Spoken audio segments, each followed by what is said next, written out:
तर मग आज आपण भूभव धातू सॉल्व करूयात। तर भूभव धातू आपल्याला माहिती परस्मैपदी धातू आहे। कोणत्या गणातला धातू आहे? पहिल्या गणातला धातू आहे। तो आपण लट लकार म्हणजे वर्तमान काळाप्रमाणे सॉल्व करणार आहोत। तर मग आता पहिल्या गणातला धातू असल्यामुळे त्याला विकरण कोणतं लागणार आहे? अविकरण लागणार आहे। आता परस्मैपदी लट लकाराचे प्रत्यय कोणते? मी वह मह सी थ थह ती तह अंती। तर मग मी वह म भवामी भवावह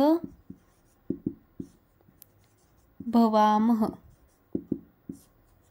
भवसी भवथ भवतः भवथ। त्यानंतर भवन भवती भवतः आणि भवंती। मी वह मह सी थ थ ती तह अंती।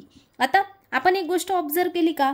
इथे बघा भवसी भवथ भवथ असं आलंय, पण इथे भवामी भवाव आणि भवाम असं का आलंय? नेमकी आ का झालाय तिथे? म्हणजे दीर्घ का झालाय? भवामी का झालाय? इथे तर भवसी, इथे तर भवती, मग इथे भवामी का झालाय?